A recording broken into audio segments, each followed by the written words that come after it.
the Disability Foundation YouTube channel. You may choose to have your camera on or off. All participants will be muted upon entry. To ask a panelist a question, you can either type your question in the chat box or use the raise hand function under reactions in the bottom of your screen. A moderator will call on you and unmute your microphone. Use the chat box for comments. If you require a screen reader, we recommend that you close the chat box. We will be sending out a complete transcript of the chat after the event to all attendees. Hi, I just want to double check. Are people able to hear the video right now or no? Yeah. Yes, okay. Awesome. Yes, it is coming through. During this event, we have automatic closed captioning available. Please go to the bottom of the Zoom meeting, click Live Transcript, and then Show Subtitles to turn them on. Before we begin, we'd like to take a quick moment to let you know how you can join an opinion research panel made specifically for British Columbians living with disabilities.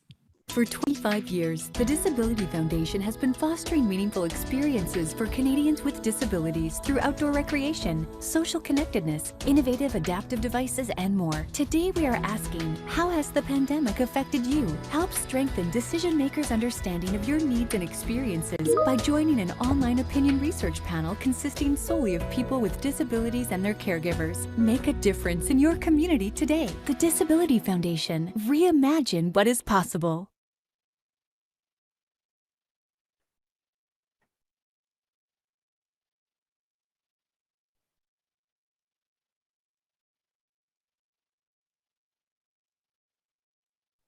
Eric, I believe you're muted. Yeah, sorry, I got put on mute there. Happy Friday, everyone. My name is Eric Mollendijk. I'd like to welcome everyone who is participating in our Accessible Recreation Community Forum. This, of course, is presented by the Disability Foundation and co-hosted by the ConnecTra Society. I've already given a brief introduction of myself and will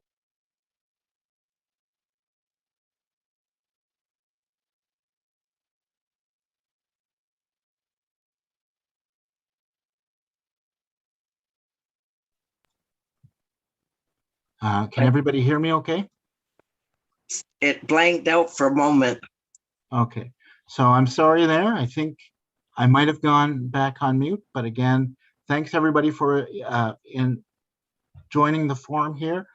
For those who have attended before, and this is a safe space, and we're having this forum today to talk about issues around access to adaptive recreational opportunities. And of course, here at ConnecTra, we want diverse opinions. We want a safe space to share ideas, hear what others have to say. Our goal is always to have a healthy dialogue and a learning experience for all. And we've already gone over the housekeeping. So without further ado, I'm going to introduce our panelists who have joined us. Starting off with a familiar face. She's been part of our BC Moss programming, Megan Williamson. Megan is a head coach at Ocean Rehab and Fitness. She is also a head educator at North American Council on Inclusive Fitness. We have Shira Stanfield from Parks Canada. We have M. McFarlane, who is part of the Open Adventures lead for Power to Be in Victoria. And we have Terry Thorson, who is with SEI BC and a former Paralympian. Terry is part of the peer program at SEI BC. And we have Ross McDonald, who is the executive director of SportAbility. And Ross also works with the City of Surrey as part of their accessibility and inclusion team. So I'd like to thank all of members of our panel, and we look forward to questions and feedback. I will now invite the panel to tell us more about themselves. And Megan, would you mind starting us off? Sure, thank you so much, Eric. Yeah, so like Eric said, my name is Megan and I'm the head coach at Ocean Rehab and Fitness. And I'm also the head educator at North American Council of Inclusive Fitness, where we help teach and train other fitness professionals the skills and fundamentals on working with clients with physical disabilities, including adapting their spaces so that they can feel more comfortable and have the equipment and options that they need to get their exercise done. I'm really happy to be here. This is my first time on this panel. So I'm really looking forward to hearing what the community has to say and hearing some new ideas that might come up from others on the panel. So thank you. Okay, thank you very much, Megan. Next, Shira, would you mind telling us more about yourself?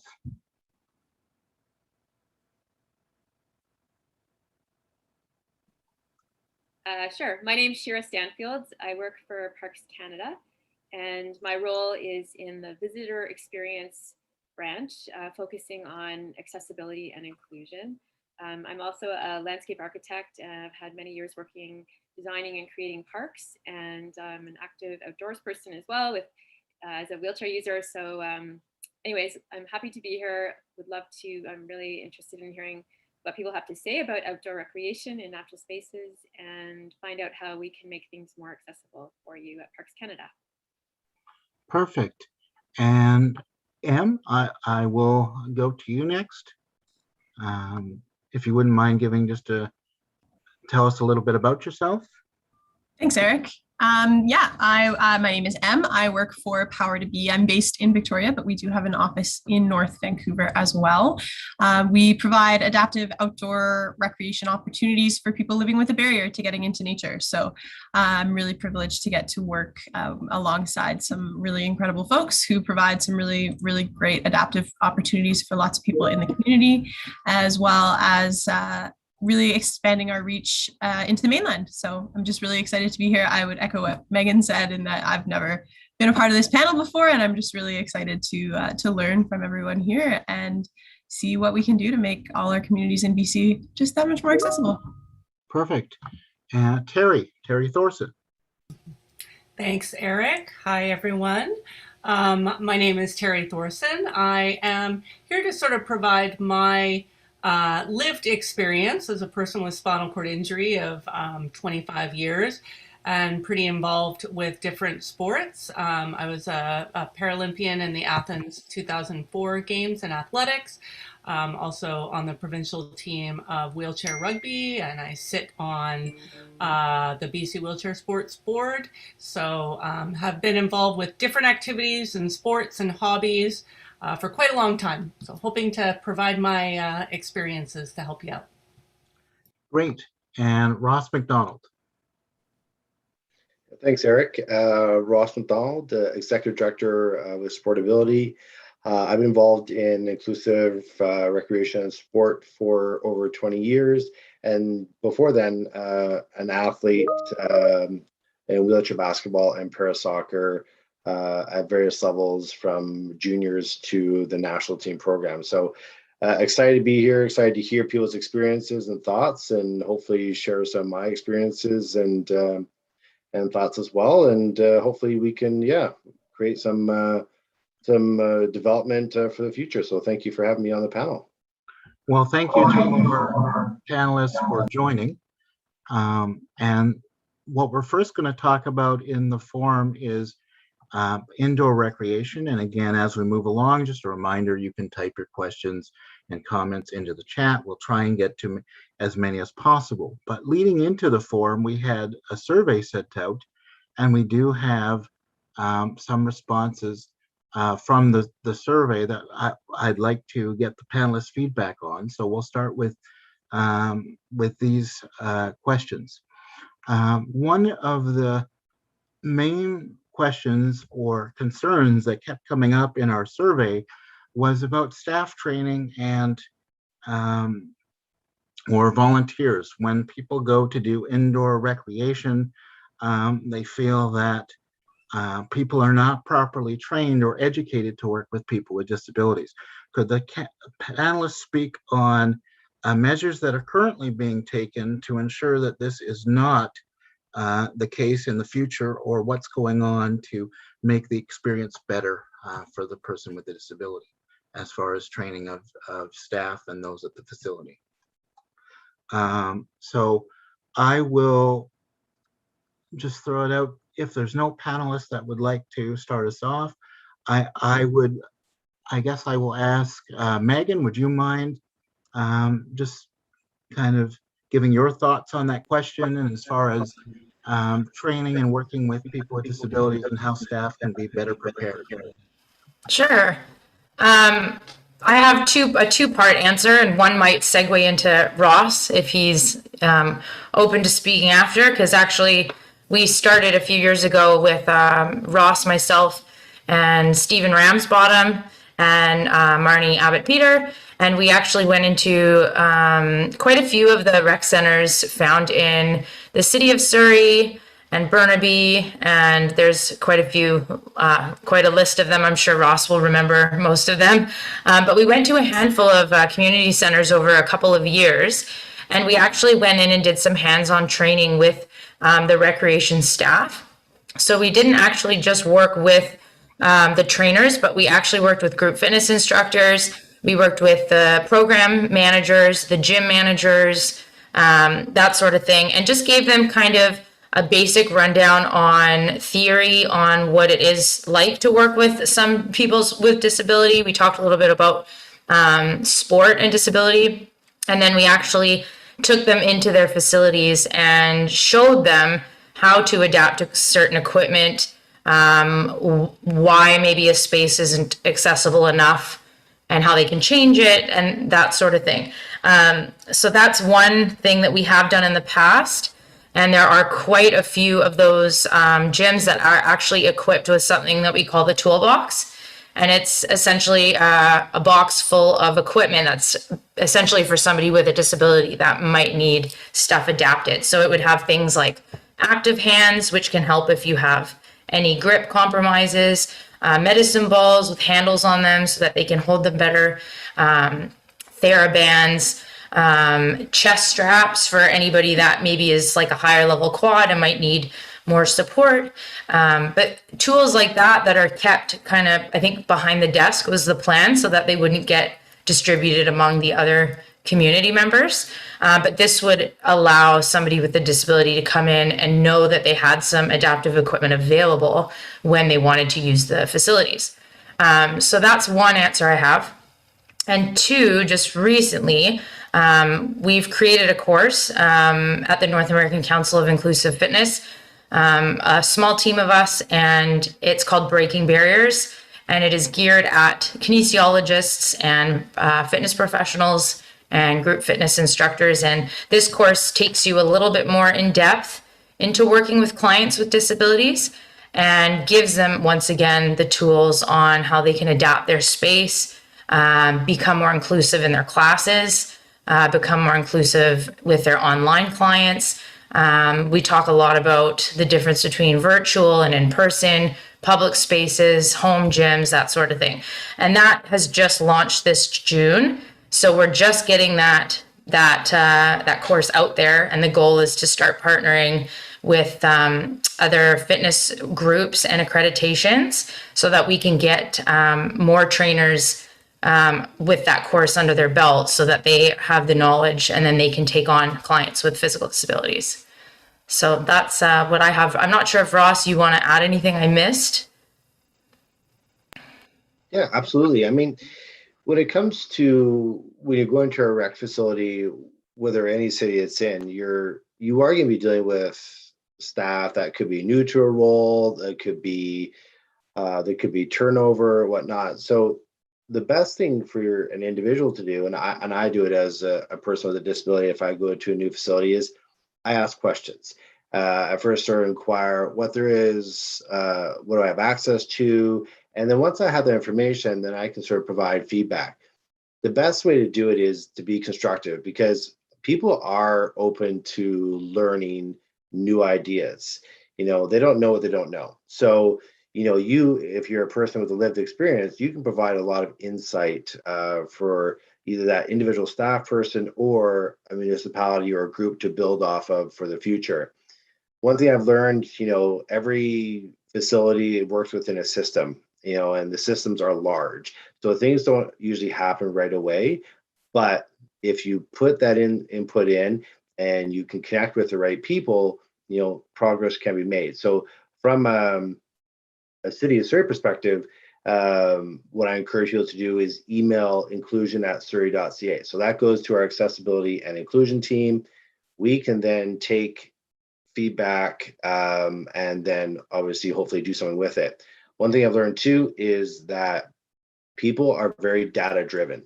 So it doesn't have to be, yourself or a group doing a research project. It's more so if a number of people come back and say, hey, I really think staff could benefit from this training or this education, and we have 10 people to do it, that's great. Because then we can take that, or a group can take that and build off of that. I know from various, whether it's sport training, whether it's helping with assistance, we're constantly trying to evolve and bring more training, but we do rely on people like Megan and other community groups that are experts to bring that training to us. So if you know of a group, please let us know. We would be happy to learn more ourselves, and that's how I connected with Megan, and that's how we were able to do some fitness training, and it's been great. Well, thank you both, Megan and Ross, for answering that question. Does any of our other panelists have anything else they would like to add? I'll just add, Eric, that I think from my experience, just being open and honest about your needs when you go in to talk to them as well as an individual with a disability. So I don't have any hand function and need some support in getting hooked up to certain machines. And I do believe there's a list out there as well, Megan, correct me if I'm wrong, about that you can bring to your community center if you wanted to have that list of equipment available and ask them if they could provide that. Another thing that I've known that people have done is get together with other individuals in their communities that have disabilities themselves and be able to sort of advocate together. And then of course you have, as Ross and Megan mentioned, like these organizations that can help if they want more assistance. Thank you very much, Terry, and for just the reminder of, it's been mentioned, people don't know what they don't know, so be upfront about what your needs are. It has been mentioned in the chat here, lots of good information has already been shared. Megan has mentioned a bunch of different programs. So Emily is putting those links in the chat. So if you're wondering where can I get more info, continue to check out the chat and more info will be sent around and posted. I'm going to continue on with other survey questions we received. So another common barrier is, of course, financial barriers that people with disabilities face in participating with indoor recreation activities. Could the panel speak more on subsidies for adaptive equipment and ways that people can be supported that are facing these financial difficulties, and what's being able to improve the financial barriers that would block somebody from participating in indoor recreation? So again, if there's a panelist that would like to start us off, that's great. Is there anyone? Otherwise, I'll ask Terry's opinion. She of course is very active and again, former Paralympian, so how fitting as we are in the Paralympics, and good luck to all of our athletes. But Terry, you're out there and active. What are some ways that we can make fitness more affordable? Well, that's a great question, Eric, and I'm going to defer to Megan, but I do attend a lot of virtual sessions now, and because transportation is a bit of an issue as well, and have tried to look at sort of my other options, like park facility, which is in Vancouver. But if you live outside in a more remote area, that may be a little bit difficult. I don't know so much about the financial stuff, so I'll pass it on to Megan for that. Yeah, Terry made a really good point. The park, the Physical Activity Research Center, for those of you that can go there or qualify or live in the Vancouver area, that is a really good option because you don't pay anything to be there. But in terms of people that don't live near Vancouver, or maybe they don't qualify for the study, actually the Disability Foundation itself has a lot of awesome programs on that are completely free, and you can just stream them from your home. And there's some different yoga ones, and of course I'll speak to the one that I teach. But I know in my class, all of the exercise equipment that I use in the class is stuff you can find around your house. So you don't need fancy equipment to get a good workout, especially if you are working with some limitations. So I think the most expensive thing that someone might want to use in a class with our online Thursday group might be a pair of dumbbells. And even then I can tell people to use water bottles or soup cans. There's lots of different ways to work out your body without using equipment. And it's just that knowledge and being able to be comfortable in an environment where you're being directed and knowing you're not going to hurt yourself, or maybe if you're living with symptoms, maybe not making those symptoms worse, but working with them. And so there's always that program. And even in addition to the Disability Foundation, there's tons of programs out there that are adaptive, that are completely free. And that's probably because of the pandemic. I think things kind of moved in that direction, but I don't think it's going to change. I think those things are going to be around. So sometimes it's just asking the right person, like, okay, well, where are all these classes? Where are we finding them? And even Park has their own online classes that are free as well. The other one thing I will mention, if you are looking for a little bit more one-on-one type training, Ocean Rehab and Fitness has an online platform called Ocean Insider Club, and it can be as little as $30 a month, and you can work one-on-one with the trainer. So we do have those programs too, which are way more affordable for some people than being able to bring someone with them to a gym. And that was the goal of that program, was to make it a little bit more affordable.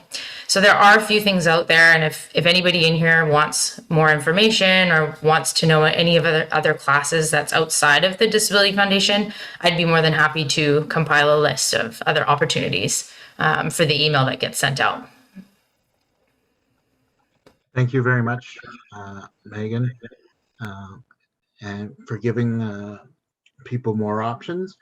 Kind of a follow-up, and it's a little bit been touched on, but another question in the survey was there was a feeling that there is a lack of options of indoor recreation for people with disabilities. We've talked about some of the barriers, but this question addresses the overall lack of opportunities, period, and wanted the panelists' feedback on why that may be, and what their thoughts are on that, if they believe there is a lack of opportunities. Ross? Yeah, thanks, Eric. It depends. I mean, I guess I'd be interested to know what people are looking for. So I know that a lot of the times that from a general recreation perspective, especially in the adaptive world or inclusive world, programs are created based on interest or people asking questions. So I know a lot of programs have been created because maybe a community member or a community organization came forward and said, hey, we have this gap, can you help address it? And it may be beyond their capacity. So, you know, a municipality or another group has stepped in to address it. So, for example, with SportAbility and in partnership with the City of Surrey, there was a definite gap in sort of learning how to play sports, you know, sort of the grassroots sort of levels. So programs such as bocce, power soccer, para hockey, wheelchair basketball, which is a partnership with BC Wheelchair Basketball, were created. So now people that want to play at a recreation level can come in and participate and hopefully gain that experience. So then they can progress to a club level, etc. So it was a way to sort of, from a sport lens, to address that sort of entry level. Now, for other areas like social recreation or other recreational activities, you know, we do have some, and if somebody's coming from they're out there, but if someone comes from an adult perspective, definitely there are less programs for adults. So again, I encourage people, so if they're finding that there's less opportunities for them, not based on anything financial, just based on opportunities, again, talk to your local community and say, hey, I really like this program. I've seen this in other areas. These are the benefits of it. And then people can have that information to build off of. That's how lots of programs are created. And I just wanted to circle back to the equipment really quick. So just to touch on the sportability side of things is if there are people in this chat or you know of somebody that's interested in bocce, power soccer, or para hockey, we have a loan program that's out there. So, obviously adaptive equipment is expensive. So if somebody wants to get involved in one of those sports, we do have equipment that we can loan. And the way that we approach, whether it's equipment loan or fees, is obviously we'll present the fee up front, because with any operation, you need money to operate, and hopefully that money comes back and you can further develop and make it better. However, we don't want that to be the difference between somebody participating and not participating. So if somebody comes to us and says, I really would like this piece of equipment or participate in a sportability program, but I can't afford it, that's okay. We can have a conversation. We don't want that to be the reason that you don't participate. That's the great thing with the sportability side of things. We have that freedom to do it because that's why we exist as a nonprofit entity and a charity. So again, I'll come back to it, is for program access, just communicate. Let us know what you let us know what you like to see, and happy to explore it. And yeah, we love learning about new programs because we don't know everything, that's for sure. Thanks so much, Ross. Just a couple of follow-up questions that have come in while you were speaking. You talked about the equipment loan. How long can someone loan a piece of equipment? What's the average length of a loan? And there was another question,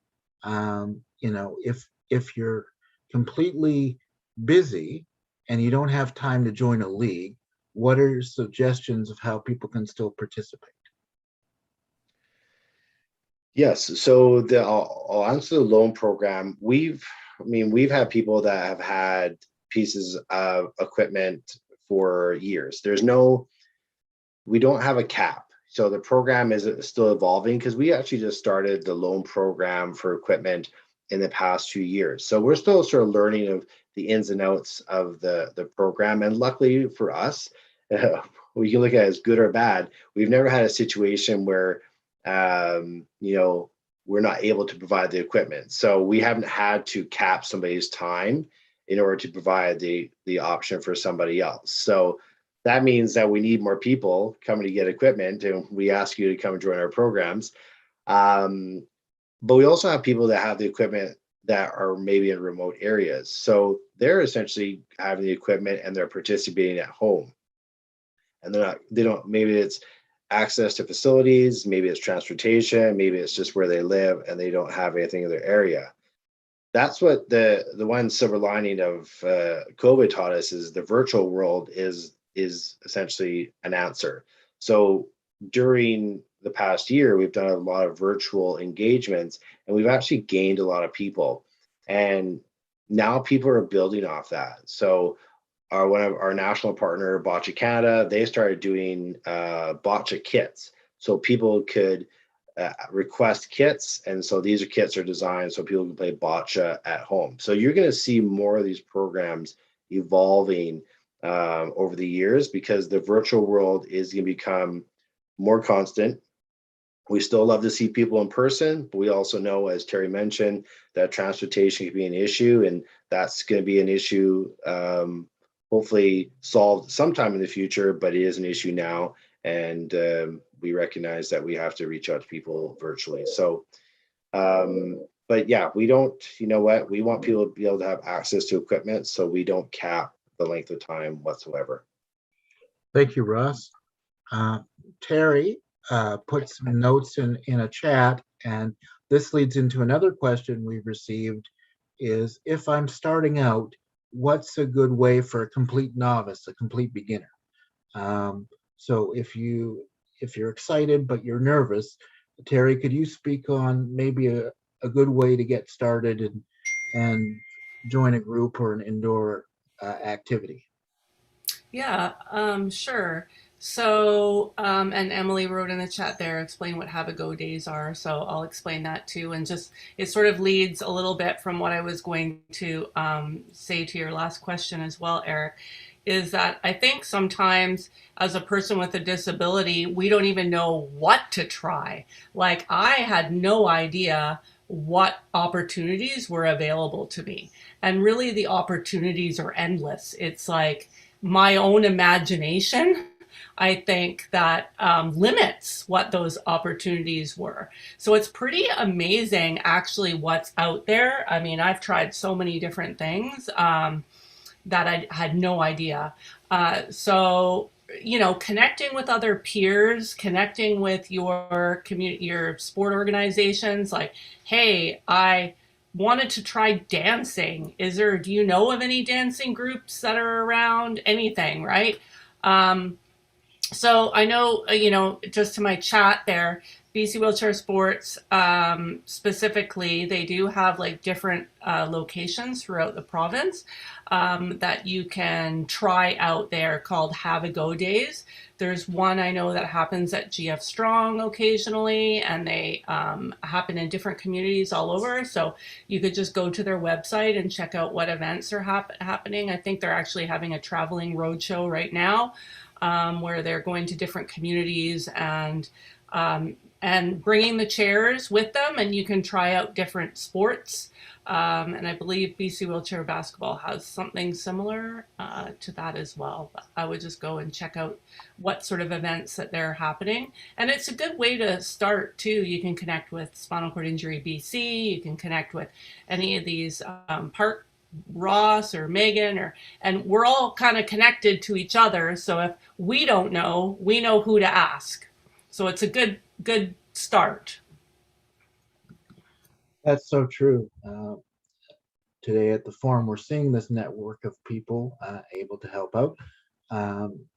Hi, Danielle, I see you. Are you putting up your hand? There's just a couple more questions in the chat I wanted to get to first. There's been great discussion about resources that are available and equipment behind the counter, but it was brought up, what if you get to a community center and there is no equipment whatsoever? Not for children, not for people with disabilities. You got excited, you heard about the community center, and what are ideas if there is no equipment? Any just thoughts or discussion from the panel about that? Megan? Yeah, I guess what I can say is, one way you could do is maybe if you take some of the online classes that are free, but it can give you some ideas of what equipment would be useful to you in a space like that. And then you can go into the community center and just ask them and just say, hey, like, you know, here's a couple things I need. It's less than $20. Is there any way we could get those in this gym? Because a lot of times it's not super fancy things that you really need. And Terry mentioned it before. Sometimes you just have to ask.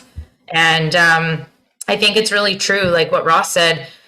Some people just don't. Like the programs are based off of what is wanted. And if nobody's telling anybody what they want or what they need, it's not going to happen. And I can say, like, the Ocean Insider Club online subscription that I built was actually only built because a friend of mine, who I'm not going to name her name, but many of us in here know her, she's a paraplegic, and she was in a gym. She'd recently moved to the island, and she's played wheelchair basketball her whole life. So she's very athletic, but she wanted to get help on a piece of equipment, and the trainer there wouldn't help her. And so she asked me, do you have like any online videos or any subscription-based thing that I could take to the gym? And I was like, no, but I'll make one. So it's just when people speak up and say what they want, I think it gives these centers and these coaches and these organizers more something to work with, and then we'll do it. So yeah, I think just speak up and say what you need, and people will start moving things. Great. It's great to know that if you raise a concern or a voice, it's answered welcomely. I know that's a big topic about accessible equipment. I wanted to ask, does any of the other panels have anything else to add on that question? Otherwise, I'll move on to another question in the chat. Ross. Yeah, I was gonna say, well, some facilities will have pieces of equipment that other facilities don't. So, for an example, because we all know that we don't have as much numbers as mainstream programs. So, in mainstream basketball, there'll be a basketball program probably at every recreation center in a city if there's multiple recreation centers. But for instance, for a wheelchair basketball program, it may only be one location because of the amount of people that are available to register, what have you. So in that instance, the chairs would be at one location versus all. So I think, as Megan said, and I think it's going to be a common theme during this discussion, is your first step is ask questions. So maybe you are at one rec center, but these are available at another because it's based on program. Now, if it's based on just general access and within a fitness center or something else, then that's a good chance to have a conversation because, like Megan said, perhaps that can be brought in. That's always the first thing that we encourage. Now, what's becoming more common now within municipalities is there are specific people, whether it's one person or a team, that specifically focus on accessibility and inclusion.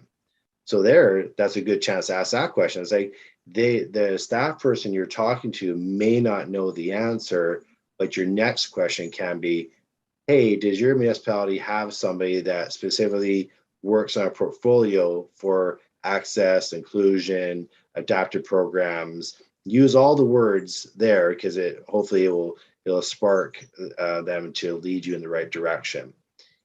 If that doesn't work, visit the website, do some more research, and then as Terry said, is if you can't find it at a rec center, then go to a community organization because they may have the answers and they may have the contacts. And they also maybe have equipment that then can be brought into a facility. So the good thing is that we're building this network, and today is a good example of how strong that network can be. Thank you so much, Rob. We have a question from Danielle Hayes. Danielle, please go ahead. You're just on mute. So can we unmute Danielle? Okay. I know that there are several community centers, for instance, the one that's down at Creekside and the one that's here at the Falls Creek Community Center that do have equipment. And is there any way that we can get some of the university students who are studying kinesiology or to be physiotherapists to help out in having people with disabilities get on some of this equipment? For instance, like a rowing machine or what I call the thigh buster, or anything to strengthen their muscles, that need strengthening. And because I know that the university students do get credit towards their degree if they put in certain number of volunteer hours, and instead of working, and this way they'll be able to actually work with a person who has a disability to be able to further their degree requirements. So I'll throw that out to anybody who can answer that. In fact, I have spoken to the people down at Creekside a couple of years ago, and they were all for it. And it was through the Parks Department that we were going to institute this in the community center, but then that kind of fell apart. But maybe now is the time. Thanks for your question, Danielle. We'll turn it over to the panelists to address your question. Megan, any thoughts as far as what Danielle was talking about, working with students? And Yeah, I think that's a great idea.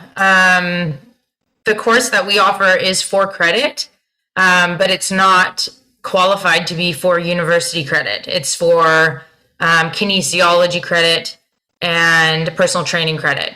But that is something that if I'm directed in the right direction, I wouldn't know who to talk to about that, but that would be a good idea. Because that would give people more opportunities to go to those rec centers and volunteer. So yeah, I'm not really sure who to talk to about that, to be honest. But I'm going to make a note and think about that. And anyone else on the panel, if you know where Emily, I think everybody, including Emily, is going to go back and we'll make some notes. And I know some things are going to be sent out after this meeting. We're not just going to be leaving things up for questioning. We will be following up on a lot of this. So we will note that and we will look into that. Good, thank you. Thank you. thanks very much, Megan. And yes, if we, not every question is going to be answered today, but it may lead to answers in the future or solving people's questions.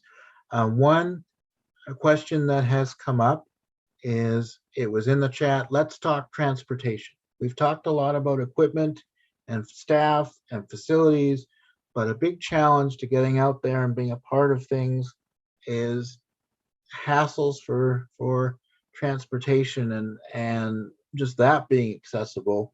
So I think the question is just asking for any tips, feedback. How can I make it easier? Booking HandyDart is a big challenge. You have to plan ahead. That can make working out at the spur of the moment difficult. How can any tips from any of the panelists on how you can make getting to a community center or a place where the activities are happening easier? Especially if you're taking public transit.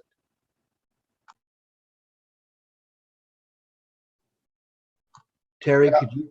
Oh, I can jump in just from an event sort of hosting perspective. And thank you, Ross. Yeah, it's definitely, it is a challenge. Typically, if we're hosting programs or events, we try to ensure that they're near public transportation, ideally near a SkyTrain. And we know that's not always a solution, but at least it's a step in the right direction. And we know the challenges with scheduling and HandyDart and whatnot. And just from experience in running programs, you have to have some flexibility built in for start times, because it always doesn't go according to plan. And even when we're hosting events from a SportAbility lens, we're bringing people from outside the province that all need accessible transportation. We have to work with TransLink and whatnot because they have the buses and whatnot. And so I'll say we had a great experience in Victoria hosting Boccia Nationals in 2019. And, HandyDart was great to work with and provided all the accessible transportation over the course of 5 days. But that's one specific event. I know that the day-to-day is still the challenge. So I think it's going to be an ongoing conversation. I think from our end, from a program provider or an event provider, is we just have to build in flexibility and work with the individuals to make sure that start times, end times, you name it, are flexible, so then the person can get there and leave that works best for them. So that's where the part that we can play in that. But I think we'll all be a part of the conversation going forward to hopefully provide a better solution for accessible transportation. Thank you, Ross. Terry? Yeah, I agree with kind of what Ross was saying. I mean, unfortunately, transportation sort of is where we're at right now. It's horrendous. I have my own vehicle, but just to drive into the city will take an hour. So I just kind of have been choosing to do everything virtually. Well, obviously within the last year anyways, but we'll probably continue doing that because it kind of works well for me. Just not having to drive. Definitely trip planning is really important. And I know BC Transit has a great trip planner to use. I think that if you feel and you're going through a sport organization or a community organization to attend an event or a program, then and that's a barrier, again, reach out to them, right? Like, you never know, there might be someone in your area, another peer that could pick you up along the way. Or, I mean, I know at SCIBC they've had a few people that they've done that with. So any barriers, please just like feel free to reach out to the organizer and say, I really want to attend. This is my problem. Do you have any solutions for me? Thanks, Terry. A question that I just had myself. If you were coming to a center, could you phone ahead and say, you know, I'm a wheelchair user or I have a mobility challenge. Could somebody meet me in the parking lot?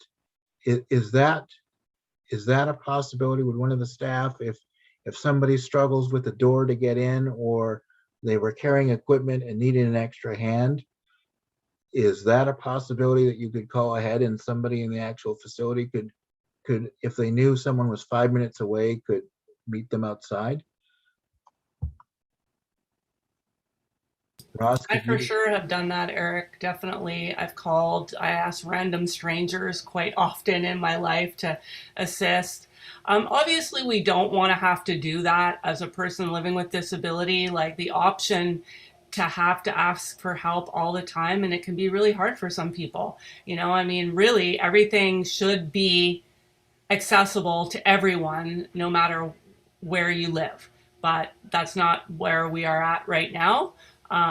So I've definitely had to do all of those things in the past. Thanks for sharing your personal experience, and it's good to know. Again, it can be very difficult to ask for help, especially if you don't know the person, but at least that is an option. Okay, keep your questions coming in the chat. We will try to get to everyone. If we don't, we can always follow up after. Another question that I saw asked is, we talked a lot about you know, community centers, and through this forum we've talked about tell people what you need. If you're starting out and you want to go to a class, is there on websites of the community centers, is there, Megan's talked about resources, but on the actual pages of the community centers, is there a tab, or is there going to be better information about accessible equipment?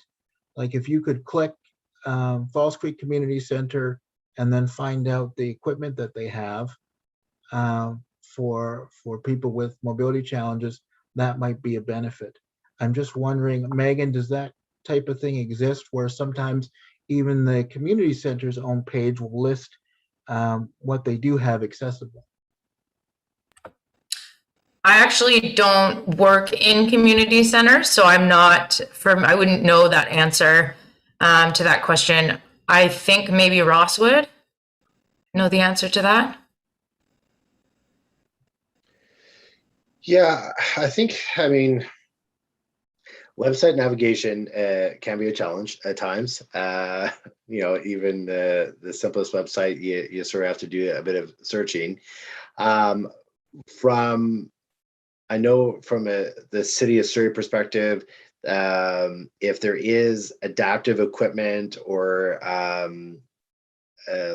available at a facility, it's actually listed. So if you were interested in, I'll take aquatics as an example.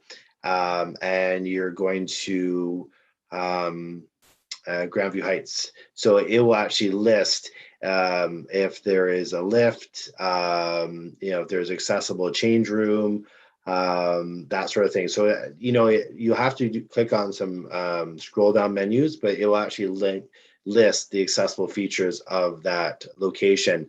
I can't speak to other municipalities, but I would hope that that'd be there. In terms of equipment, you know what? I have to go back and look.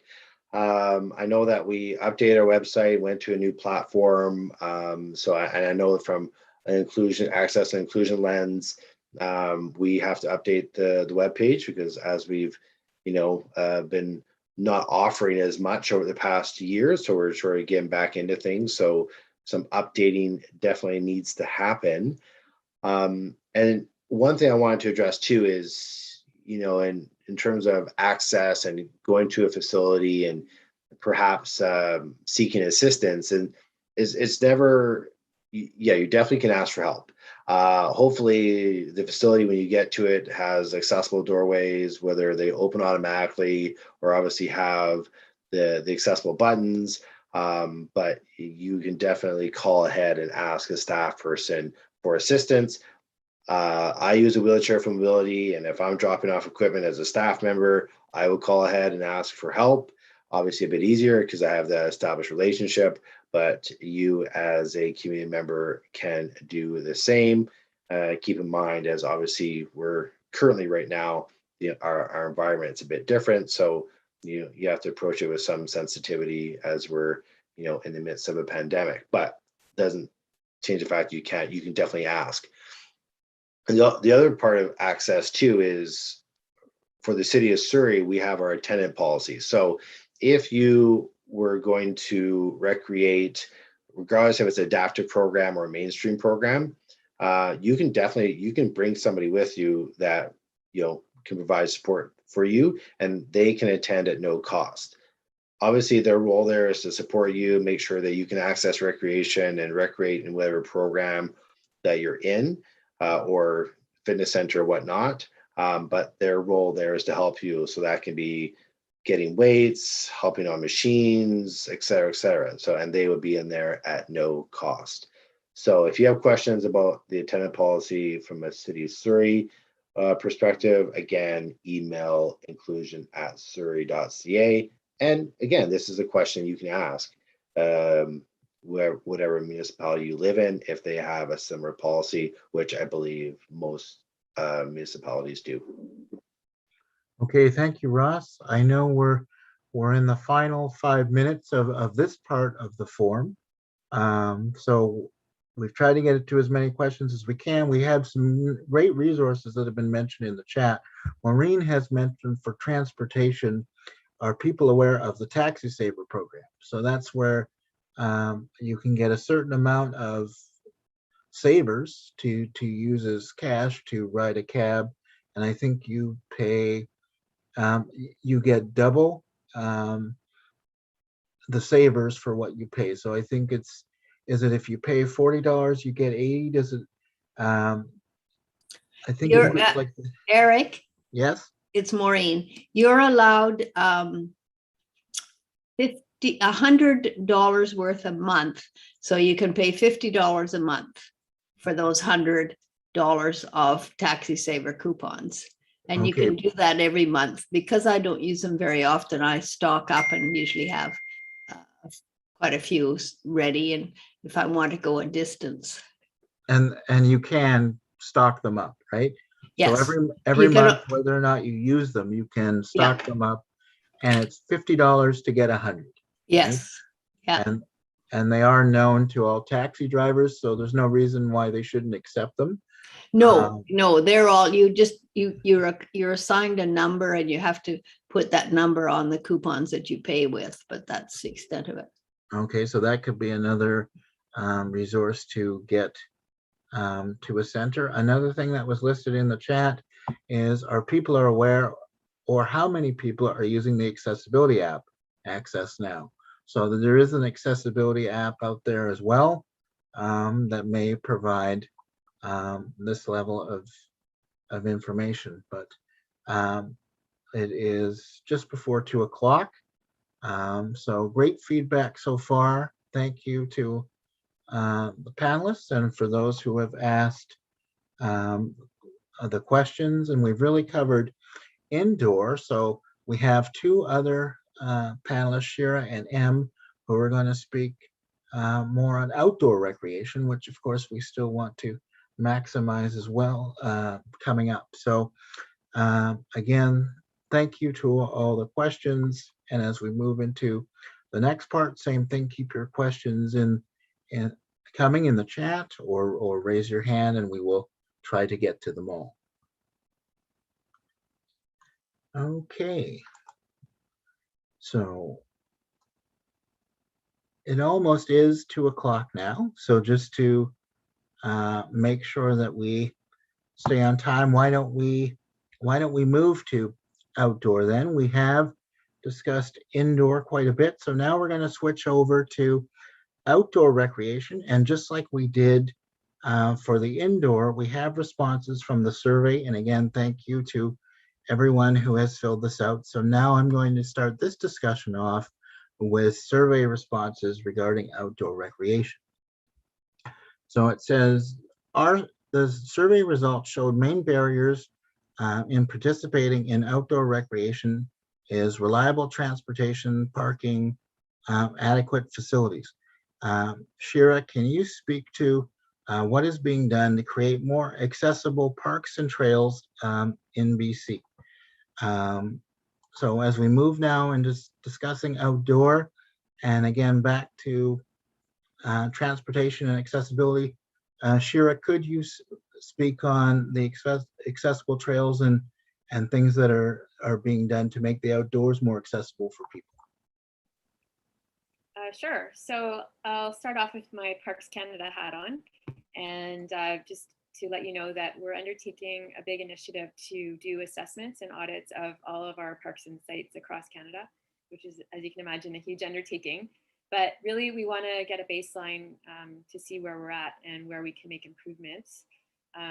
We're also eagerly anticipating new standards coming out from Accessibility Standards Canada on outdoor spaces, and want to ensure that our sites meet those new standards as well as existing standards like some of the CSA standards and, for example, BC Parks follows BC Building Code standards and those kinds of things. So yeah, that's kind of where we're at. It's hard to sort of how to answer that generally, but we are definitely, trying to ensure that we are meeting all the, best practices standards, yeah, kind of ensuring that places are accessible, ensuring that people don't have to kind of go behind cars in order to access a building or a trailhead or things like that, and ensuring that we're meeting those standards. And when somebody is heading out to a trail, is there a listing of accessible washrooms that someone could use, or do they list accessible parking? That really depends on the agency we're talking about. So from municipal parks, regional parks, to BC parks, to then national parks. We're trying, one thing that I will say is we're really trying to improve our information, for Parks Canada anyway, the information we have on our website, because a big part of enjoyment coming to our places is to be able to properly trip plan and not kind of arrive and have something be very difficult or a barrier pop up. So we want to ensure that all of that information is available. So where are the accessible washrooms? Where is the parking? Where is the best place to go in order for the day to unfold well, so that you have a good experience, you're enjoying the day use area, you're enjoying the camping, whatever. So that's a new initiative that we're taking on, and I'd really love to hear from people on this call. What are some bits of information that they're looking for that they have a hard time finding, so we can ensure that we incorporate that into our web content strategy. It's sort of as far as other agencies and municipalities, it's kind of a dog's breakfast as to what they do. Some are doing a really good job, like City of Surrey. Others not so much. So I think actually contacting municipalities, asking questions, speaking to the folks responsible, so in the parks departments, and say, hey, your website's terrible. We can't, you really need to make some improvements and ask questions. That's how these things get done. Often there's maybe lack of awareness on the from staff's perspective as to what people are looking for. So we just need to tell them what it is that they're not able to find and what they need to know. Okay, and there was a question in the chat about CSA standards and when it's going to be released. So they're called, it's not actually CSA, it's Accessibility Standards Canada. And that's part of a new agency that's come out from the Accessible Canada Act of 2019. And so those are in progress. They should be released for public comment in early 2022. So the public will have an opportunity to provide feedback on the standards. And they address things from parking lots to picnic tables, trails, you name it, any kind of outdoor space, whether it's urban or more of a park space, those are included in the standards. So it'd be great to have this group take a look and provide comment on those. There'll be a 60-day comment period. One of the questions that has come up, and perhaps Em, you can speak to this too, is somebody put in the chat, I'm on the island and I find a lot of beaches aren't as accessible, like as far as mats or picnic tables.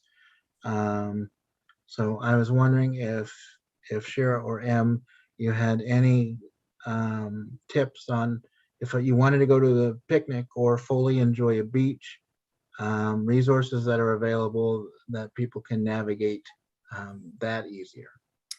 I would say it's very similar to what came up in the indoor programming conversation of just ask.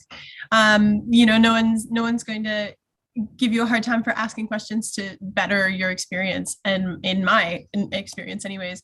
Shira spoke to the dog's breakfast. That is many different mapping or online tools that folks have to reference ahead of time or when they arrive at a park or a trail. And so what we would do at Power to Be in our practice is that we take folks on programs. And so any opportunity that we're going to use anytime we're going out in somewhere that's not our site, which I can speak to as well. If we're going out into the community, we're sending our staff ahead of time who have a really good knowledge of the folks who are going to be coming on that program, what their needs are, what their mobility needs are, as well as having adaptive equipment on hand, things like trail riders, hippocamp chairs that allow for a little bit rougher that terrain.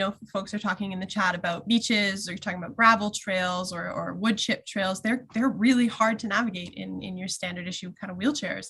And so what can be done is to adapt your wheelchair, adapt, your approach to it with a different device or something like that. Again, it gets into the equipment loan conversation that Ross was alluding to in the indoor conversation as well. So, and then the other thing I would mention is in developing trails, knowing what you're doing. We at Power to Be have a site here on the South Island at Prospect Lake, and we've developed over 5 kilometers of somewhat accessible trails, and I say somewhat accessible because they're all usable for our trail rider. They're reasonable grade of hills, switchbacks have been built in, and we've leaned really heavily on volunteers to help with these sorts of projects, as well as with the running of our programs with that specialized equipment.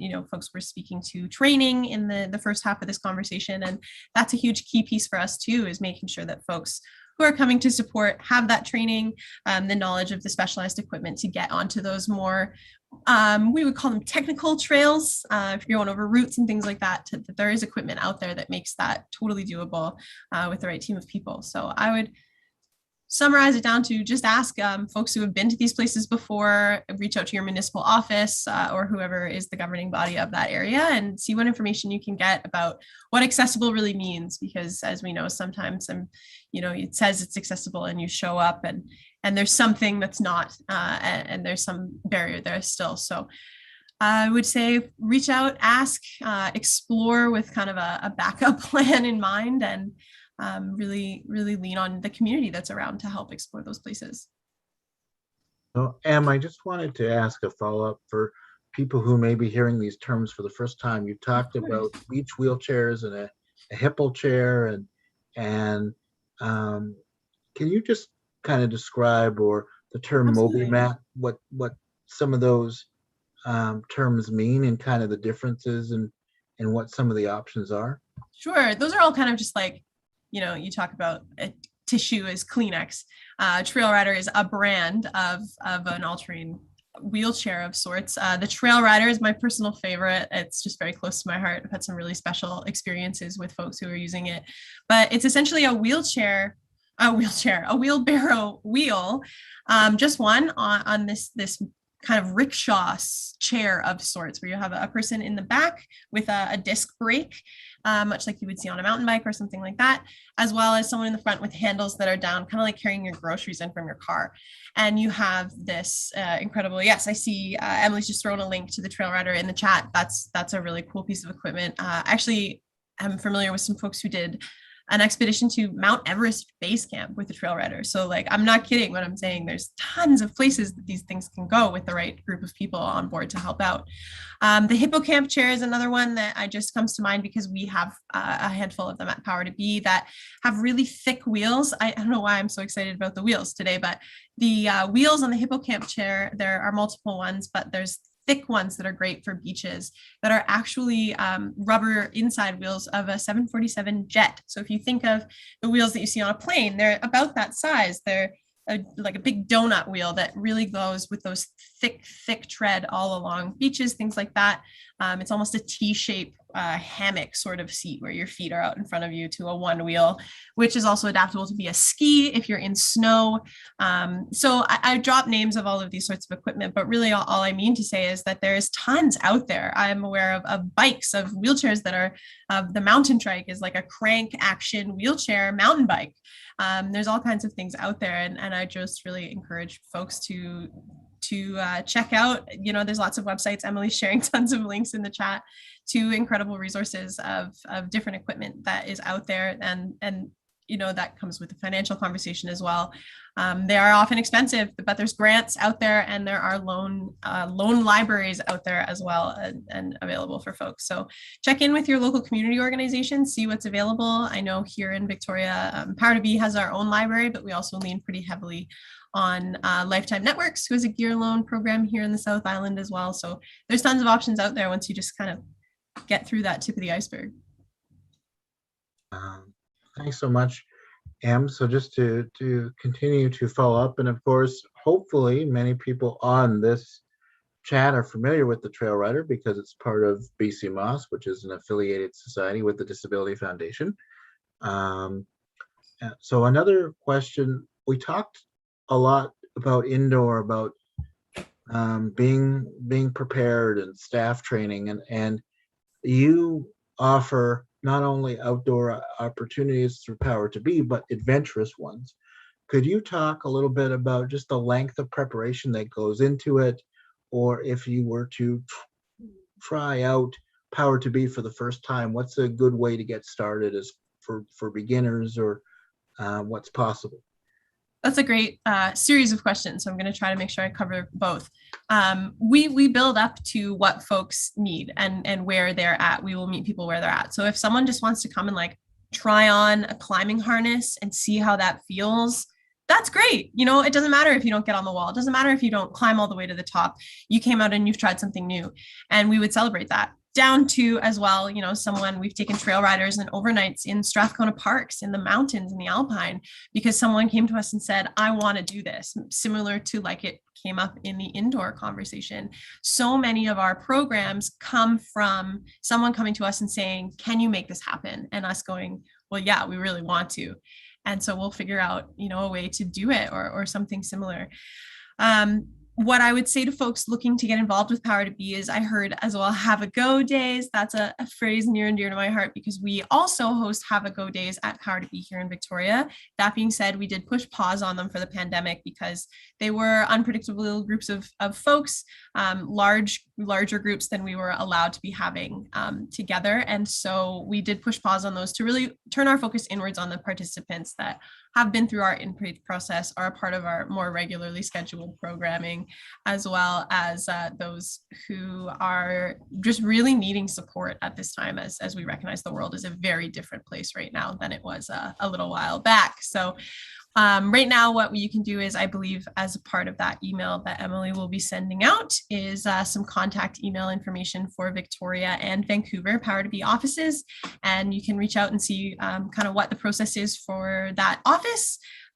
We run things differently, just as the communities are a little bit different. So we try to match what the communities are going to need. So you can reach out to either office and we will be in touch with how to get connected or come have a go.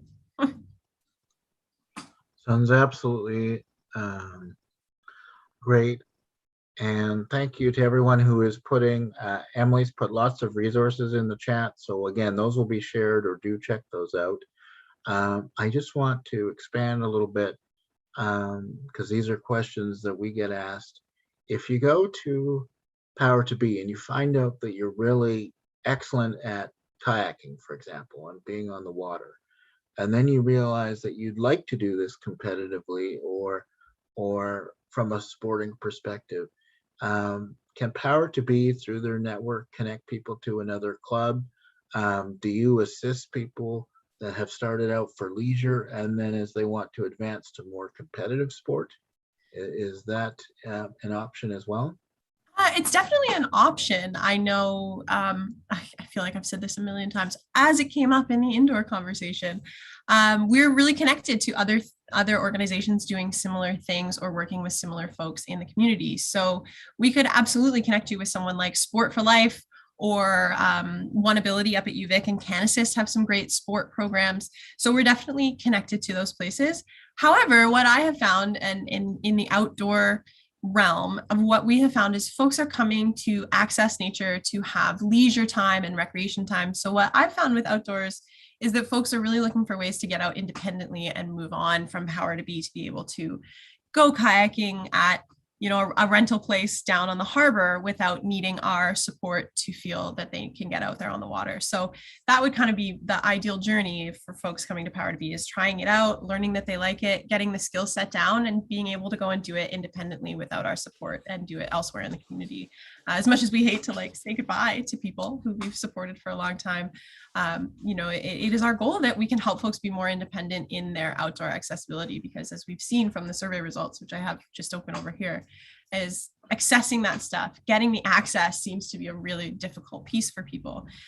So if we can create that access and give you those skills, then you're really well set up to be independent and just out in the community doing some nature-based things that you love to do.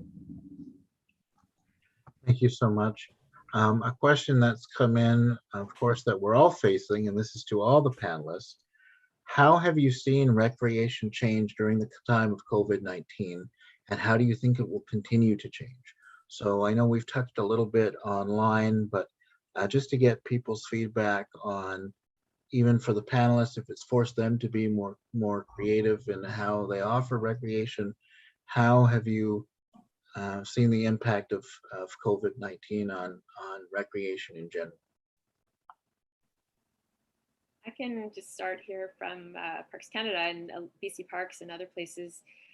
Just really busy as people have limited travel kind of opportunities. They're coming to our parks wanting outdoor experiences. So yeah, way busier. And for example, like our accessible campsites are super busy. We have something called an authentic, which is an accessible cabin that you can stay in.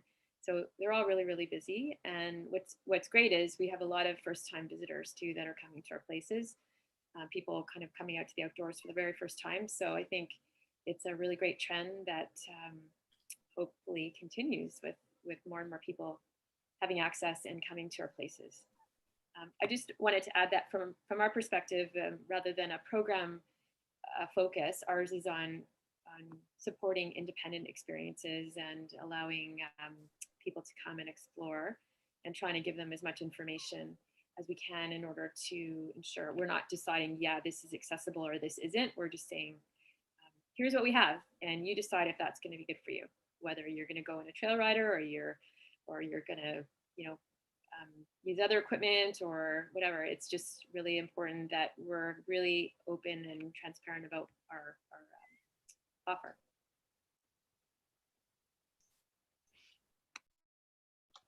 Thank you for that feedback. Again, does any of the panelists just want to comment on how they've had to adapt or seen things change during this time of COVID? And unfortunately, it looks like we're going to have to continue to adapt as we head into the fall season. I can say a few words. Just from a coaching standpoint, with the COVID and the lockdown, things actually got quite busy. I do lead one of the programs through BC Moss, the Adaptive Personal Training Program, and as well as their online Thursday ConnecTra workouts. And attendance increased by a lot. And even some of the other women that are working with Ocean Rehab and Fitness, they are finding that they're able to take on a lot more online clients, and they're not just people here in BC, which is really cool, because now people that live in more remote places with disabilities are able to have access to fitness when they didn't before, because these online programs are now available. So the biggest challenge, it seems now, are just the time zones, but it is really cool. Because of unfortunately we had a pandemic, but the really cool thing is it did break that barrier down, and brought fitness into some people's homes, and then they can stay safe and comfortable, and they have no commute, and it takes the stress out of their day. And so that's been really cool to see. And because of that, I can speak for a few people that I work with. They are choosing to stay that way. They're going to continue doing online. And so I do think that these online options aren't going anywhere, even as things start to open up in the future. Yeah, and Emily just wrote in the chat, the Connect Together programming, they have dancers from Utah. Yeah, there's so many awesome online programs that are happening now for disabilities, lots of dance ones, yoga, fitness, Zumba.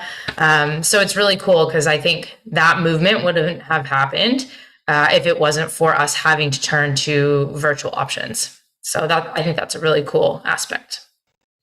I would agree with that, Megan, and add that in terms of our programming being outdoor-based and nature-based programming, when we had to turn and be online, I'll tell you, there is only so many nature-based programs that you can cram into a 1-hour online program, but we did it for about 1.5 years. And we ended up by the end having this group of about 5 or 6 people. It was kind of a casual drop-in. It was every Thursday morning for an hour, and folks could come and we'd have a theme. And sometimes they had to come with something to share or something prepared. And other times it was just show up and learn something new. And by the end, we had this group of folks who were so connected to each other and so much more, I don't know, the group dynamic was so much more solid, and the relationships that they were able to form in this weekly program were so much greater. And as we would have had before, these mixed groups, we were offering household programs for a long time. One set of germs, they can come out, we can keep our distance, and it's very safe to do. But we found people were kind of sick of their families and the people that they lived with, because those were the only people that they had seen for the last long time. So having that social and that mixed group opportunity, having it, once a week, where it was very easy, as folks have said, to tune in from home, no commute, it's just, it's a really easy thing to do. That was a really valuable tool and lifeline for some of those folks who were immunocompromised, who were not leaving their homes, who were really relying on those touch points. They became a very special thing that started out as just kind of oh my gosh, what are we going to do? It turned into something really, really beautiful. Thanks. Thank you very much. Ross, from City of Surrey perspective, did you want to just comment on the changes that you've seen to make recreation safe, or as we continue to deal with COVID-19? Yeah, well, I mean, we definitely there was a long break, definitely from adaptive recreation because of COVID, and we are obviously approaching programs in the fall. And the one thing that we've done with change, and obviously we follow the provincial health protocols and whatnot for programming, but we've also taken the opportunity to change and not roll over the same thing. So, some programs are going to be offered a bit differently, and partly to meet the safety, but also maybe to add an element of creativity or maybe enhanced quality to the programs too. So, we're looking at bringing partners in more as they're the experts and from community organizations to offer. We have wheelchair basketball, we have bocce. They're going to be offered a bit differently.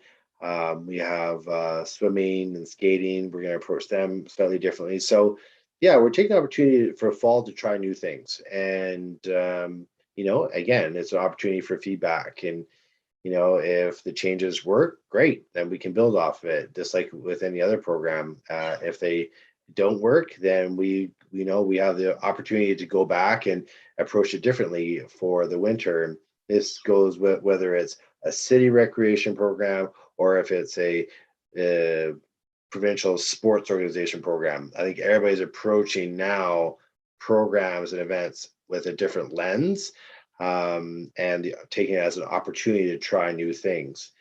So yeah, you know what? We look forward to people's feedback. And if you find you don't have opportunity to try something, also let us know, because again, we may be missing a demographic that we're not aware of. Thank you, Ross. Shira, there was a couple of questions that have come up in the chat for you. There was a question: is there a list of accessible parks? Is there a place that this has been compiled that somebody could read about or check out to find what is accessible? Yep, I shared a link in the chat we have an accessibility page on Parks Canada that just highlights some experiences across the country, whether it's a historic site or a park. So I encourage you to check that out. We're always adding to them as we learn more and more about each site. One thing we are kind of straying away from is this idea of saying this is accessible and this is not. We really, because people's needs are so different, we aren't the ones to decide, oh yeah, this is accessible, because it might be for one person and not for someone else. So we just are really focusing on providing the information out there. So if there's a place you want to go to the website and really check it to see what's available to you, whether it's a trail or a beach access or camping or whatever it is. So and yeah, so again, we don't have like a list of, these are accessible, these aren't. It's really, there's a highlight page, but there's much more to see in the system than what's just on that page. Thanks so much. And again, this is across Canada as well. A follow-up to that, and thank you, Danielle, for raising your hand. I'll get to you in one moment. Does Parks Canada do accessible tours of parks? If you wanted to go and check it out, is there a ranger that could lead you? Is there guided tours that someone could go on? One of the great things about working for Parks Canada is the staff, and we're always looking for ways to better provide service to visitors. So if there is a group that is interested in something, for example, they want a guided tour and it's people with mobility impairments, it's a matter of connecting with us and saying, hey, this is what we want to do and this is what we need, and we help figure it out. Another thing we often do is partner. So we've partnered with Power to Be before and other organizations that have approached us. So certainly can develop customized tours. And we're working on training staff so that if someone shows up with like a visual impairment or some other issue, that there's a way of providing a meaningful experience to that person. So whether there's tactile maps or the staff person leading is trained in terms of descriptive language and all these other kinds of things. So it's just giving us a little bit of a heads up if there's something in particular that's needed, and we can certainly tailor those experiences to the visitor. Thank you very much, Shara, for that answer. Danielle, can we unmute Danielle, please? She has a question. Yes, I sort of wanted to expand on that, Shira. Like, for instance, I know there's like a wooden accessible trail or walkway at the Burns Bog, I think it is Burns Bog, and I think there is also one on Vancouver Island near Long Beach, and does the Parks Department plan to have any more of those throughout Canada, and maybe even incorporating some knowledge about edible plants, and maybe having a botanist or a ranger who will know about edible plants or medicinal plants. You might encourage some of the First Nations women particularly to be involved in that, because they know, I know there are many sort of edible mushrooms and greens and things that can be used in place of big pharma. And so I'm wondering if the Parks Department has any plans to expand on those programs. I will say that the interesting thing about Parks Canada is it's a really decentralized agency. So we have a national office which supports the different parks and sites to develop accessible experiences, but they're really the ones that will say, hey, we want to do this because it's really appropriate for our site. So that being said, we do provide support to them. So if they want to make an accessible experience, we provide a lot of guidance around, boardwalks and whatever else. So and certainly I'm often contacted by sites developing these new things, asking for best practices, universal design principles, that kind of stuff. So I kind of have my finger in a lot of pots. If it's something, as far as developing that, and we certainly partner with other landholders. So many First Nations, there's in a co-management situation. So they're, of course, involved in program development, and there's some really special Indigenous-led programs across the country that are great and really inclusive. So I don't know if that answered your question, but it does. Yes. Okay. Yes, I would encourage that. Thank you, Shara.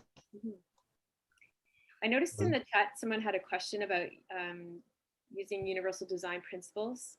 Does Parks Canada use professionals that have universal design training? And yes, we do. Whether it's in-house staff or consultants, it's a really important part of how we prioritize projects and funding. Accessibility is a big principle, part of our mandate to provide access to all Canadians. So it's first and foremost of the new work we're doing. So for example, we have a new program on inclusive washrooms. So all new Parks Canada built washrooms are gender neutral. And what's great about that is, so if you're, especially for people with disabilities, having a caregiver of the opposite sex coming into a washroom to assist families makes it easier for everyone. So when we talk about accessibility, we're also talking about inclusion and ensuring that we're trying to meet the needs of all Canadians. Thank you for that. Shira, I know that was definitely a question people were interested to have answered in the chat. Sheena, you had your hand up. Sheena Hand, you have a question? Yes, thank you. I'm just new to this. I just have to. Oh, there. Okay. Thanks for the information, Sarah. M, is that how I pronounce your name? M? Yeah. Okay, yes, thanks. Earlier, what you've just said about the more specialness of people getting together once a week and seeing each other or something of that. So and let's see now, and also from Ross, mentioning about seeing things with a different lens. So and let's see now.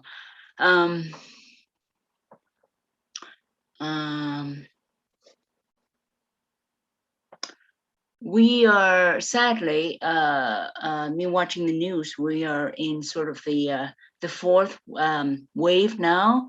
So there seems to be, so let's see now. I feel uncomfortable going on a SkyTrain or on a bus. I have a traumatic brain injury from a not my fault car accident, and and this is in the air, with this Delta variant and other things of that. So first I have to and then just getting that to a center in Vancouver, where we're talking about sports. Sports are really good for the mind and body and spirit. And then I find that singing, it's very sad for me, experience from my own experience, but it's also very joyful. So what I'm saying is, virtual choir, I'm in that right now. I'm on a vacation break now from Patty Powell's choir, but I'm thinking of where I used to join the wonderful choir, Earl Peach Choir, for example, at the Gathering Place, or the Music Jam. Do you understand what I'm saying? So I just feel, even though everybody's wearing masks, and then some people have, I'm double vaccinated, so maybe I'll need a third vaccination. But then there are people there, they all are wearing masks, and then the staff, are saying, oh yeah, they've had their first dose or something. But I'm just uncomfortable being in the area in terms of the ventilation there or something of that. And yes, Sheena, thanks so much for sharing. It's been discussed today in the forum. Everybody needs to do what's right for them and knows their body best. And definitely navigating COVID is an ongoing process for us all. And recreation is can be many different things. So hopefully, you take some resources today. We've talked about online, right, or even singing, and I know you've collaborated with VAMs in the past. So, and if you're not ready to travel or that's a challenge, maybe there's more online opportunities, and I know through ConnecTra we'll have those. So thanks for sharing your concerns and always bringing up other opportunities for recreation.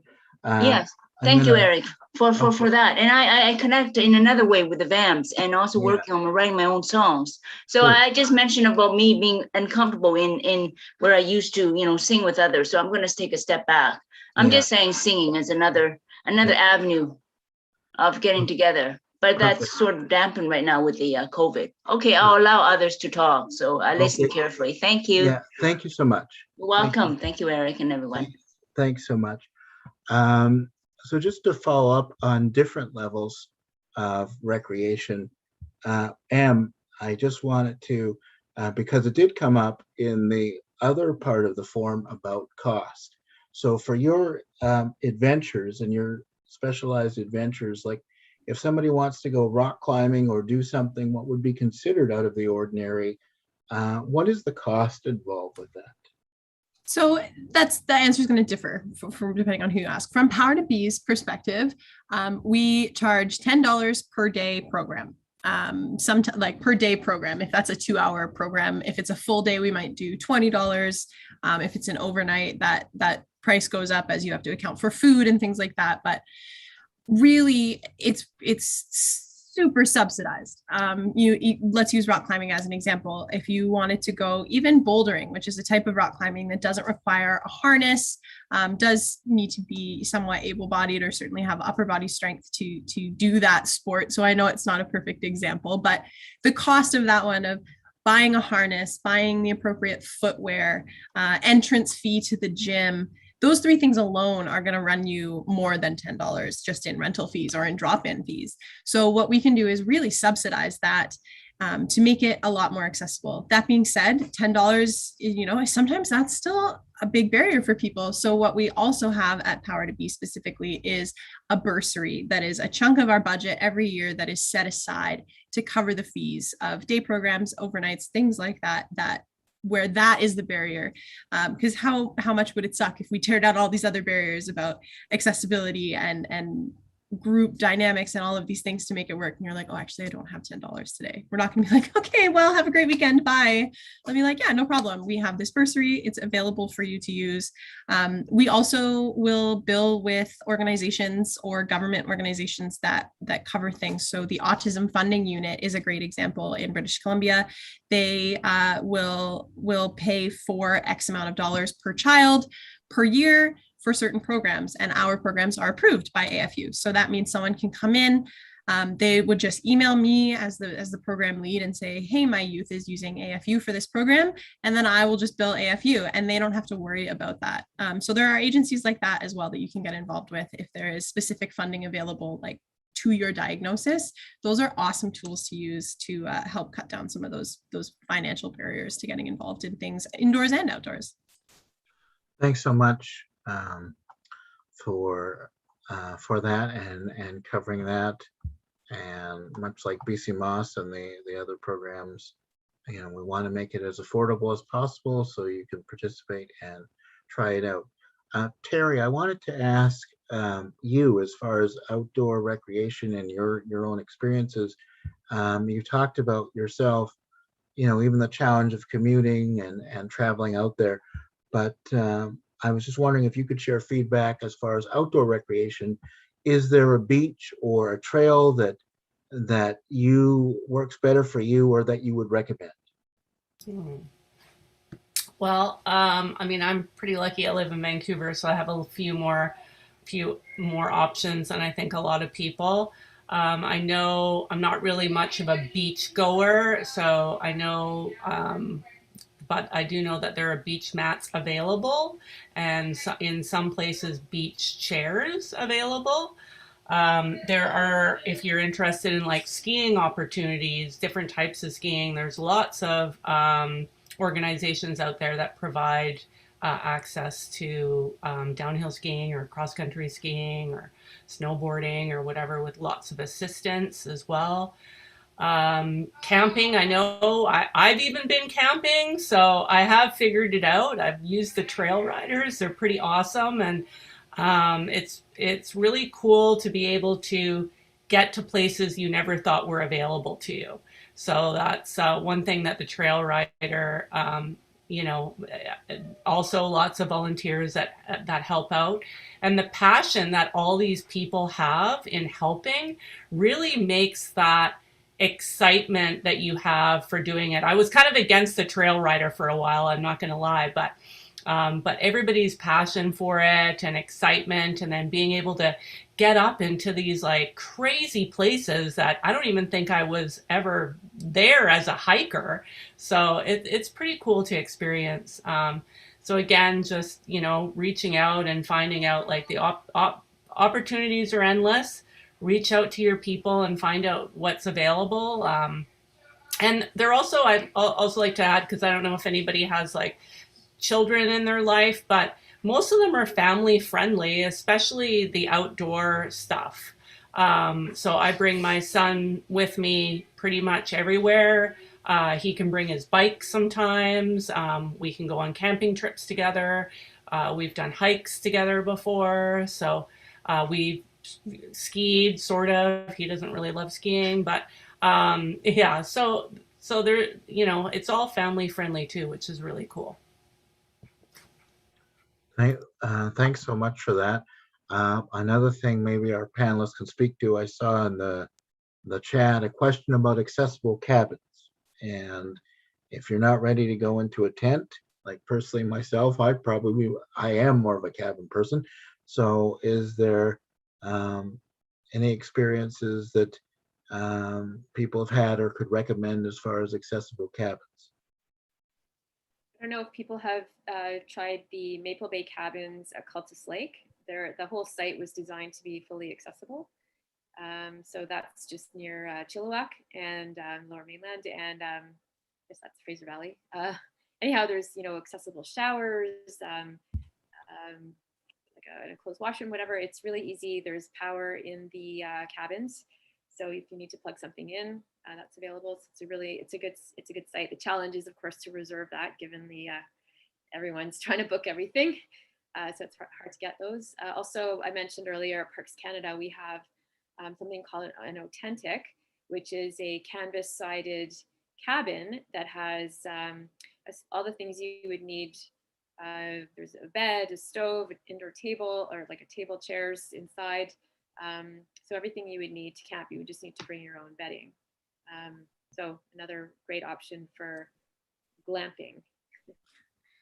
I would add to that, I agree. There are some people that are tent people, and there are some people that are cabin people, and I don't dispute that. But if you think that you're a cabin person because a tent seems like crazy for someone with whatever your situation is as an individual, I would rethink it a little bit before you're like, oh no, I'm a cabin person. You might just be, that's fine. The indoors is great too. But I've had folks who are wheelchair users who camp in a tent because we set up a cot. There's camping cots you can get that are quite a ways off the ground, so that you're not just sleeping on the ground if getting up and down is the barrier. So I would also just add that, if you're looking to get outside and do an overnight, whether that's in a cabin or in a tent or just under the stars, there's tons of options out there as well, in terms of cots, of sleeping arrangements, of different styles of sleeping mats or camping equipment that you can really adapt to your needs. I also always say to students that I teach, like, one of my favorite pieces of adaptive equipment is a roll of duct tape and a pool noodle. Like, you can do so much, with just your imagination and the right pieces of equipment. So don't sell yourself short is my ad there, of like, don't just think that you have to be in a cabin because that's easy. If you want to experience a tent and you have the know-how and the imagination to do it, it's definitely possible. Duct tape for the win. Yes, Emily. My favorite. I'm just going to add to that, Em. I'm not an outdoors person really at all. Like, I'm definitely more, hotel. That's my camping style. But I do have to say, I went on a trip with Power to Be, and they introduced me to camping, and I quite enjoyed it, except the accessibility around campgrounds can sometimes be challenging in itself. But so I ended up buying a tent, and I have like a blow up bed, and I can literally, it's the same height as my wheelchair. I can transfer on completely level, and it's queen size. And to Kim's point, the cold, I also hate the cold, but I have a heated jacket. I wear a toque. I have I bring so many blankets and pillows. It's glamping for sure. It's amazing. And it's really, really neat to experience. So the peers helped me out find that. I found a tent that I could roll into, and it's got actually 2 rooms, and it's super easy to put up. I don't put it up, but I do go with people that can help me. The options are great, and reach out to your peers and people that that can offer you advice. Thanks, Terry. And I just wanted to mention, through SCI BC, lots of people have said, well, I heard about this or I tried this. So through SCI, you have different discussion groups. As Terry said, there's places that you can ask people's opinion and exchange ideas. Ross, I just wanted to ask your opinion. We've talked about price and subsidies and things that come into the fold, and out in Surrey, I know White Rock Beach is quite popular, and you did mention that Moby mats are available, and I just wanted to give you an opportunity, just as far as outdoor recreation, to talk about anything that the City of Surrey has done to make things more affordable, more accessible, that you could speak on. Well, a lot of the focus in the past few years has been new builds. And so I know that with work with the Rick Hansen Foundation, the audits that have happened for existing builds, and then that has morphed into anything for new builds, needs to meet that gold standard that Rick Hansen Foundation, the audit process has. So in terms of outdoor recreation, I think that's definitely an ongoing conversation. Obviously the approach, where the location is, we want it to be accessible for everyone. Not so much in my wheelhouse within my role with recreation, but it's something that can be collaborated with parks, etc., and with conversations. So I think it's more if, again, people have feedback, they can do so. On the subsidy side, I know that a lot of different municipalities have different subsidies available for persons with disabilities, and also for supporting the financial aspect of it. So it's definitely something that has been talked about and is in the works, and hopefully there'll be something available in the coming months. And again, like anything else, when something new is introduced, it may meet some needs, it may not meet others, but hopefully, it's something that's piloted and tested and can sort of evolve over time. Thanks, Ross. And if I was to go to like a City of Surrey website or get a list of beaches, you listed about the Moby mats earlier, or beach wheelchairs, is through City of Surrey website, could I get a listing of what might be available at certain beaches? Oh, now you're testing my my knowledge. You know what? I don't know, and it's a great question, and it's something that that obviously somebody else may know the answer, but I honestly don't. So I can certainly look into that further.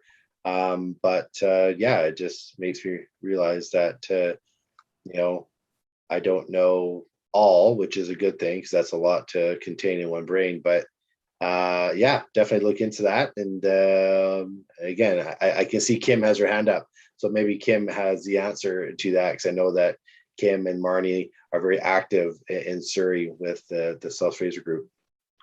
Thanks, Ross. Kim, please go ahead. Yes, thank you. And thanks, Ross.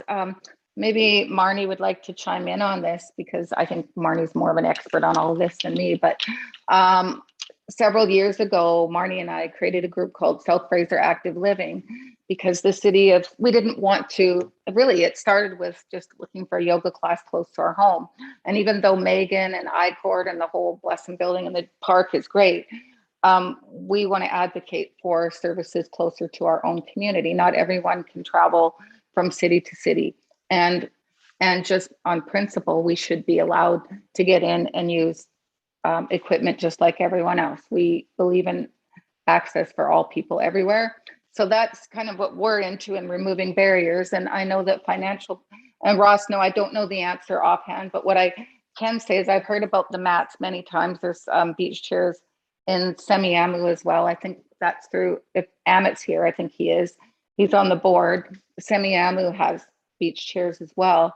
But I have heard about the beach chairs, haven't used them myself. What I will say is I am so impressed with the website that the City of Surrey has developed in the past few years. We've checked out many other websites throughout the province, and I would say by far the city is the best. There's so much detail as far as parks, recreation, and even people like myself who have limited mobility in their arms, hands. All the recreation centers now have a package of grips for hands, so we can use, if you're not able to use your hands and you have mobility, that could be anybody, seniors, people with arthritis, you can borrow the grips. And there's other kind of tools in that toolkit as well, depending on your disability or abilities. So it's just fantastic. And if you look at the website, it's quite descriptive. I remember 3 years ago asking, what does accessible mean? Like when they put a little wheelchair or something in front of, one of the buildings, and nobody knew it. Well, I mean, there was no standard answer for that. So they've come a long ways. There's even a section of adaptable fit programs in their recreation guide, which comes out, well, it used to come out every spring, winter, fall. So I would say, yeah, look at our website. It's got a lot of information on it.